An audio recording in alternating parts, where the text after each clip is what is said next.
Nah kan, ujung-ujungnya minta maaf kan?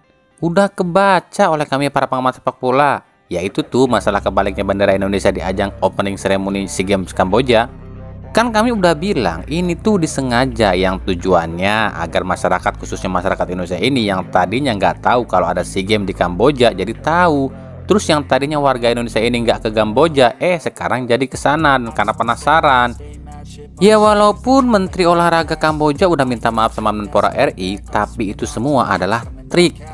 Yang bilang kami mengada-ada ya silahkan saja, tapi nih kami kasih buktinya. Yang pertama, Indonesia khususnya tim sepak bolanya awalnya nih dikasih lapangan latihan tuh yang jelek. Tujuannya adalah nanti kalau timnasnya mengeluh terus diposting, warga Indonesia pun pasti akan komentar dan juga nyari tahu kan apa sih Kamboja itu. Nah ini trik pertama nih. Maka kan ujung-ujungnya akhirnya Indonesia dikasih lapangan yang paling bagus.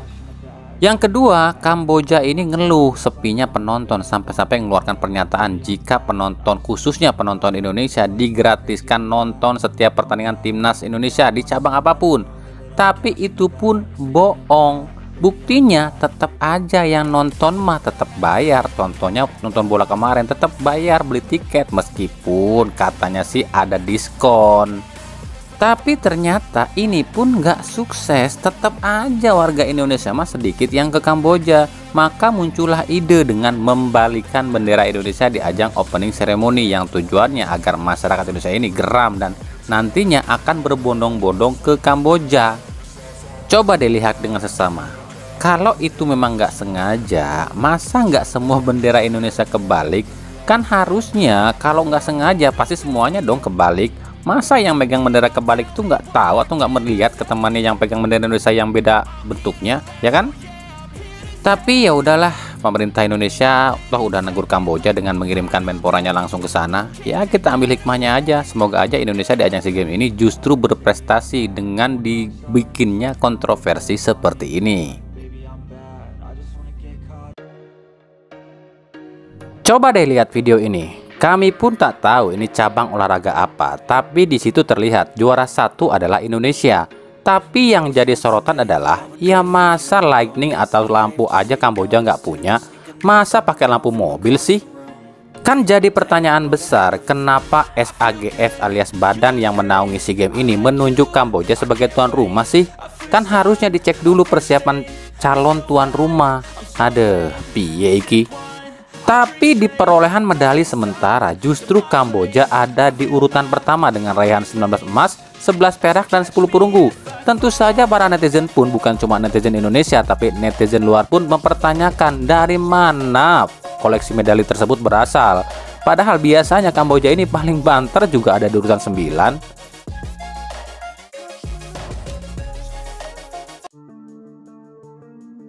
Oke, kita akan sedikit bahas soal rencana pemasangan VAR di Liga 1 yang kabarnya akan dipasang di pertengahan musim. PSSI memang belum umumkan VAR ini akan dipasang di seluruh stadion atau cuma stadion tertentu saja. Tapi beredar kabar nih, VAR ini cuma akan dipasang di stadion tertentu saja yang layak dan memenuhi syarat untuk dipasangi VAR. Alasannya adalah karena menurut Erick Thohir VAR ini tuh cuma VAR uji coba. Nah, kira-kira stadion mana aja sih yang akan dipasangi VAR? Klub-klub yang stadionnya seadanya atau ala kadarnya ya cuma bisa pasrah. Tapi beda dengan tim-tim raksasa, pasti berlomba-lomba ingin dipasangi VAR. Persija udah ajuin JIS sebagai markas musim depan. Stadion JIS ini layak dan pantas dipasangi VAR. Persebaya pun nampaknya akan dapat jatah nih dipasangi VAR lantaran Gelora Bung Tomo masuk dalam salah satu stadion terbaik. Lalu ada Iwayan Dipta, Manahan Solo, dan juga Jatidiri yang kabarnya pun masuk dalam daftar untuk pemasangan VAR. Lalu gimana dengan Persib? Persib masih harap-harap cemas. Padahal Persib ini paling pingin stadionnya dipasangi VAR lantaran musim lalu Persib terlalu banyak dicurangi. Tapi lagi-lagi PSSI masih mempertimbangkan apakah GBLA atau si Jalak Harupat yang akan dipasangi VAR. Persib sendiri inginnya GBLA yang dipasangi VAR, tapi kan keputusan layak atau tidaknya ini kan tergantung verifikasi PT LIB. Sementara Persib ini kan musuhan sama PT LIB, repot deh.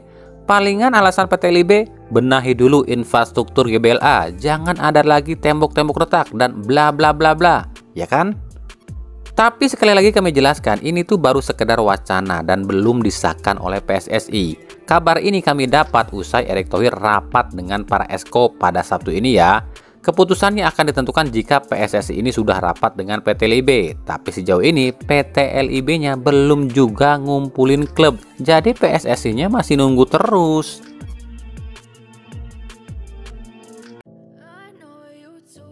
Dari Persib Bandung, awalnya kami nggak mau bahas soal ini, yakni soal video di akun Instagram Persib yang menunjukkan Luis Mia dan ada tulisan-tulisan seperti nama-nama pemain.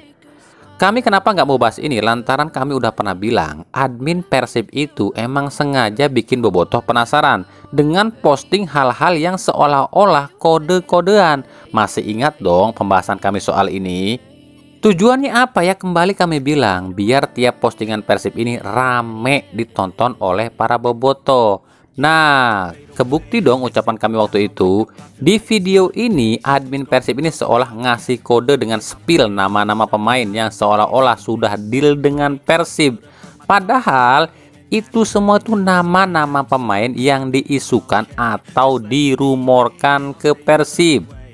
Jadi kami tegaskan ya, di video ini nama-nama pemain yang muncul itu belum tentu pemain yang deal dengan Persib. Mau bukti? Di video itu ada nama Septian David Maulana, tapi faktanya SDM stay di PSIS. Di video itu ada nama Beto Gonçalves, tapi faktanya Beto pun stay di Madura. Nah, bener dong ucapan kami kalau ini cuma kode-kodean doang. Lalu ada nama siapa lagi tuh yang muncul di video itu? Ada Putu Gede, Osvaldo Hai, James Rodriguez, Ramadan Sananta, dan lain-lain. Itu semua kami kembali jelaskan ya, nama-nama pemain yang dirumorkan ke Persib dan belum tentu deal dengan Persib. Mungkin Persib memang mengincar mereka, tapi belum tentu Persib mendapatkan mereka. Ya, tunggu aja yang pasti-pastilah. Makanya kalau kata Erick Thohir, jangan terlalu berharap, takutnya kecewa. Tunggu aja yang pasti, itu kata Erick Thohir lo ya. Tapi kembali kami jelaskan, bukan berarti Persib ini nggak berburu pemain. Persib berburu pemain, tapi mungkin sulit mendapatkan pemain. Ada pemain yang diincar mungkin, tapi sulit untuk direalisasikan. Tapi semoga aja ya, semua pemain incaran Persib bisa didapatkan. Terus ada yang nanya nih, emang kenapa sih Persib sulit dapat pemain? Kan bos Persib sendiri udah bilang nih, sangat sulit mendapatkan pemain lokal. Alasannya nggak dilepas klubnya lah, pemainnya nggak mau lah, dan lain-lain. Dan kami pun pernah bilang, kenapa para pemain lokal ini seolah nggak mau ke Persib? Karena tekanan. Tapi ada yang protes loh dan bilang kami ini sok tahu. Intinya gini deh ya, silahkan tanya sendiri aja sama para pemain.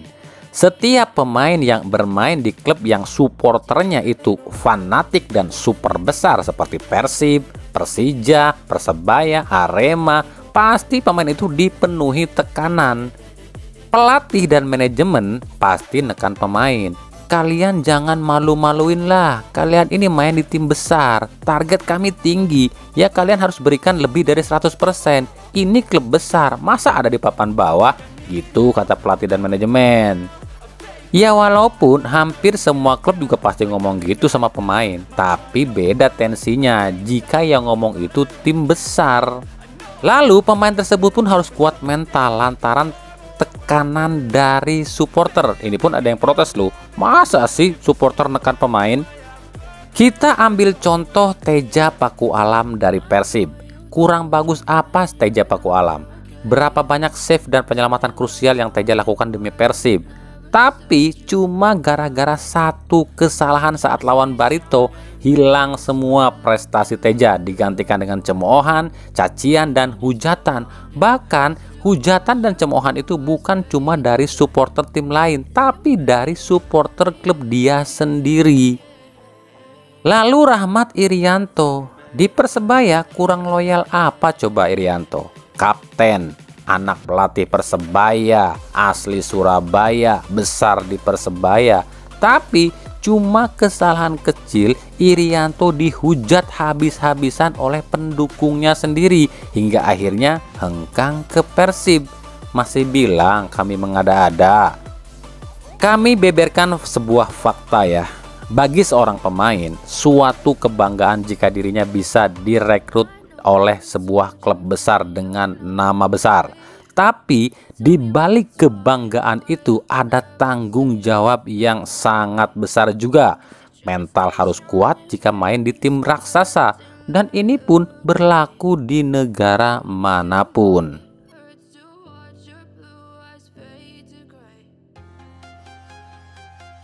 Lanjut ke rumor transfer.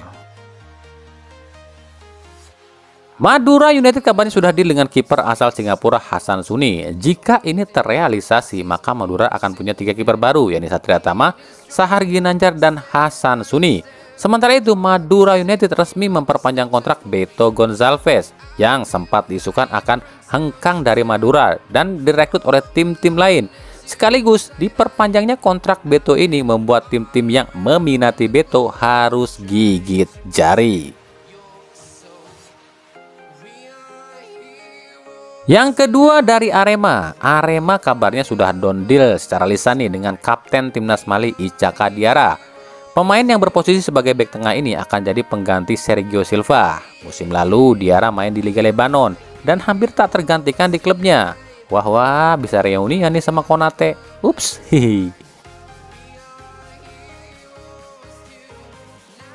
Yang ketiga, usai dilepas oleh Madura United, gelandang ex-timnas U19 Zulfian dikabarnya diminati oleh 2 klub, yakni Persib Bandung dan Dewa United. Udah pada tahu dong kemana Zulfian akan berlabuh, kan kami udah pernah bahas soal ini.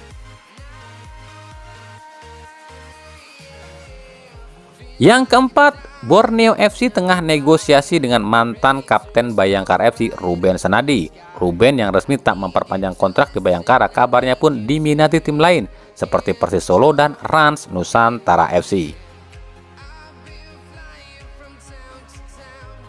Yang kelima, Rans Nusantara FC kabarnya tengah negosiasi dengan mantan penyerang Madura United Rivaldi Bowo. Proses negosiasinya sudah capai 70%.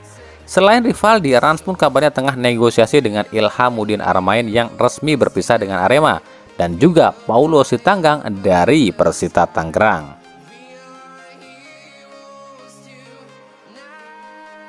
Yang keenam, nah lalu bagaimana nih dengan video ini? Terlihat Marco Simic sedang latihan dengan para pemain Bali United. Kok ada William Pluin sih? Gimana sob? Apakah ini kode Simic fix ke Bali United seperti yang pernah kami bicarakan? Atau...